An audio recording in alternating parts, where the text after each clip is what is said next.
The WWE has been absent from Nintendo consoles for quite some time, after the disastrous release of WWE 2K18 back in late 2017. With the introduction of the more powerful Nintendo Switch 2, a lot of developers are jumping on board to support the new hardware, the WWE included. Is this port of the company's premier grappler worth your hard-earned cash? Well, for the most part, yes, but there are some issues to consider. Let's get into it.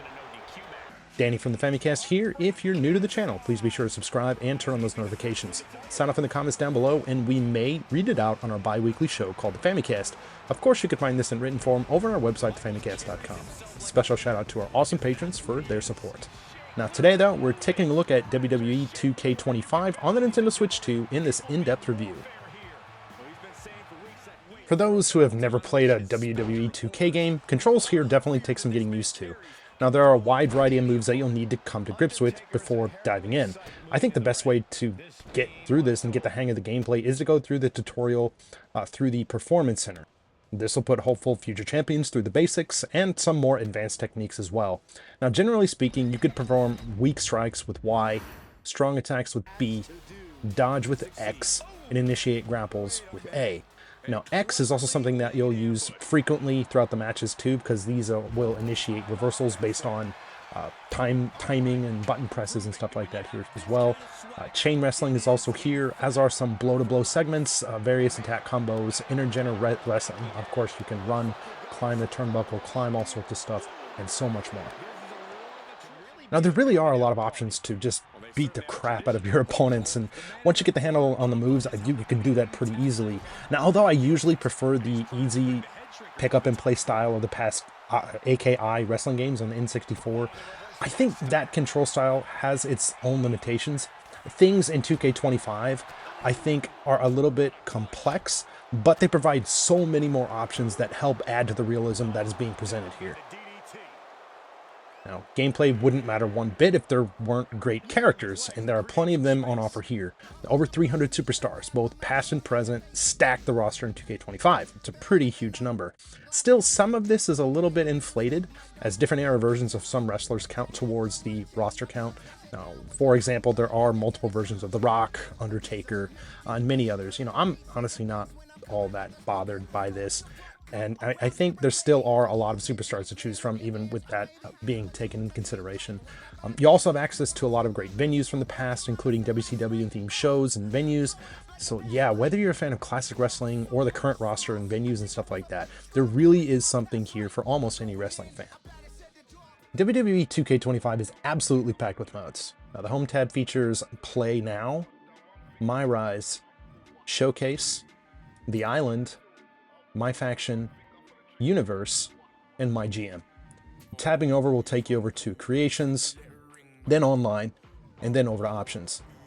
Now, I'm going to focus on most of these here shortly, but I wanted to touch on a few beforehand.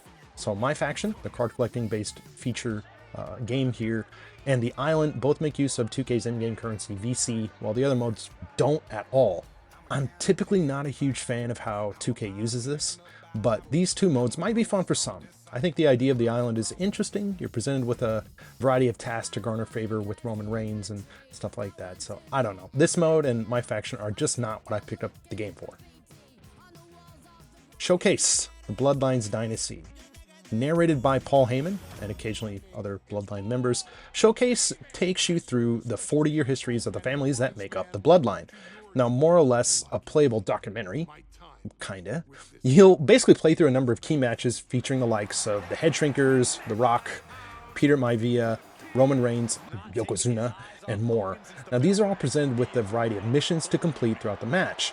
Now, you don't have to complete all of these, however, doing so will net you WWE Legendary Superstars, you can play as, venues, managers, championships, and more here.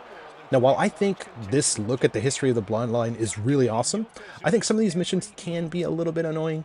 Now, in particular, some of these will have a time limit, which can make completing them tricky. So, for example, in one of the matches, as Rocky Maivia taking on Triple H, you'll have 45 seconds to hit 2 heavy combos. Now, well, when this got initiated, I was caught up in a scripted trading blows section with Triple H, and I didn't even see the prompt until there were less than 10 seconds left. Now, outside of things like this, everything else is pretty well done. If these time sections were removed, I think it would be even better. Still, I think this is a great look at the past and these classic wrestlers. This story-centered mode centers around your created superstar, with an S, both male and female, as other superstars from NXT prepare an invasion and reshaping of the WWE. Now this features full voice acting from the created superstars as well as various real-life superstars like CM Punk and Seth Rollins and more here. This is a kind of mode that really depends heavily on the story being told, so if you don't buy in or just aren't interested in what's being told here, you might not like this mode at all. Now for me, I thought it was actually pretty cool. Now throughout the mode, you'll have to make a variety of decisions which further the story. Now, branching paths present different story options, and players are encouraged to go back for multiple playthroughs. Now again, I've enjoyed my time with the mode, but this is something that is going to vary depending on what you're looking for in a wrestling game. Now the only thing that I didn't like here is that you're forced to create two characters here, both male and female. Yeah, I get it from the perspective of 2K because they're pushing intergender matches this year. I just kind of wanted to focus on my own created character and see how they would take care of this situation. If you're looking to completely immerse yourself in the world of WWE and wrestling, I think Universe is where it's at. Now, upon getting into the mode, you're presented with two playstyle options: Superstar mode and Classic mode. Superstar will allow you to focus on one superstar from the WWE roster or created characters of your choosing over the course of their WWE career. Now, Classic, on the other hand, puts you in control of everything. Brands, divisions, champions, all that type of stuff. And then it allows you to play through the WWE calendar for a year or more. Now for me, the latter sounded a little bit intimidating, so I opted to try out the Superstar mode with my superstar, Dastardly Danny Bacon. Dastardly Danny Bacon! Now, even if you're playing in Superstar mode, you do have the ability to change a number of different things, such as your active rivalries, your allies, things like that. You can even offer open challenges. You can choose to attack your opponents before matches, challenge for titles, and a whole lot more. So it's really super immersive, and I think this can offer hours and hours of gameplay. Now for me, this is probably the best mode on offer in 2K25.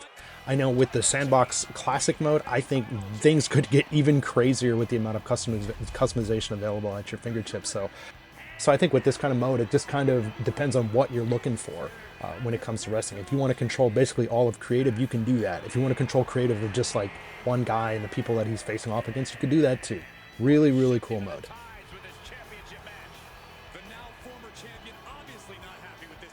Whether it's creating superstars or venues, there are tons of options for customization. Now, even if you're just setting up a created character, you can easily sink half a dozen hours into the game, adjusting entrances, moves, attire, and so much more here. It might actually be a little bit intimidating to some, but if you're a wrestling fan, I think you'll appreciate the intricacy. Now, although there are quite a few customization options on offer, several elements that can be found on other platforms are missing or are just cut back here.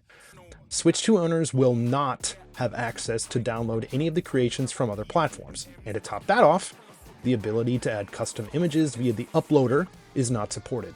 I mean, sure, it's still possible to create a ton of different wrestlers and venues with what's available in the game as it is. However, some of the ridiculously detailed venues and shows that are available that the super creative community just have crafted, this type of stuff is nearly impossible to do. It's an absolute shame. If there are no updates to address this, you won't be able to do any of this cool stuff like create or download the custom AEW or other promotions, athletes or wrestlers, that you won't be able to do that. As of right now, there has been really no explanation as to why this is. Now, is this some kind of a request from Nintendo in an effort to protect kids?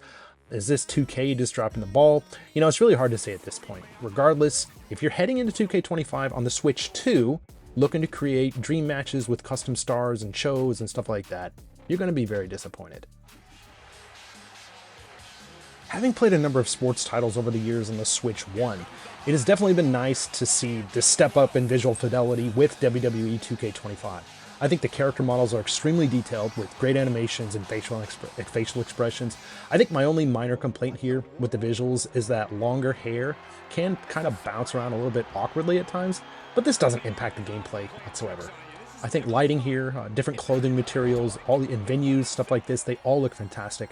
Sound's also on point and does a great job at replicating the action in and out of the squared circle. Performance on the Switch 2 is absolutely phenomenal. Pretty much no matter what the game has thrown at it, 2K25 on the platform doesn't flinch. I mean, sure, it may not look quite as good as what you'll find on PS5 or Xbox Series X, but I think what's been accomplished on Nintendo's hardware is nothing to scoff at.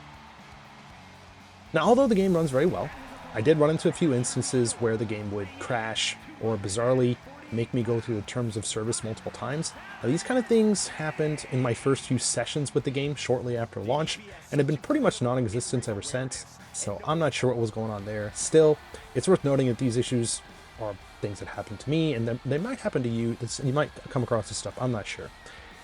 Even when they do come up, though, you can usually just get back into the action in no time, just close out the game and boot it back up, boom, you're right there. So again, other than this small thing, not really any issues with visuals, audio, performance. Everything is absolutely fantastic. At this point, I think I still have quite a bit more time that I'm going to be sinking into 2K25, but from what I've played so far, I'm really enjoying it. I think the showcase mode is pretty cool, with a few minor annoyances. MyRISE is pretty fun, the universe is absolutely awesome, and the roster is stacked with wrestlers from both past and present.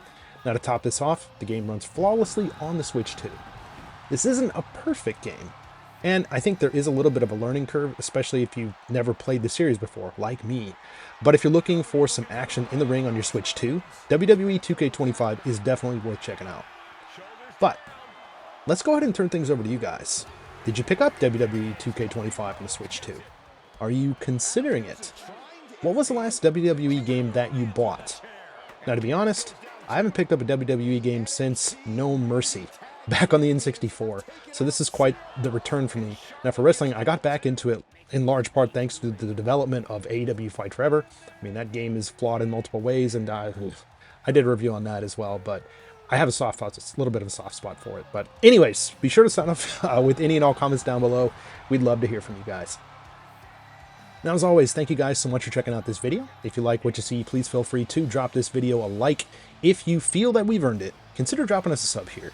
And if you want to take it even a step further, you can consider supporting us over on Patreon, where you will get access to ad-free videos, exclusive podcasts, and a ton more videos and audio content. Now, for more of us here at the Famicast, keep it locked to our website, thefamicast.com, or our YouTube channel for our bi-weekly live podcast, reviews, looks at a variety of Switch and Switch 2 titles, and a whole lot more. Again, this is Danny from the Famicast. Thanks for watching, and we'll catch you later.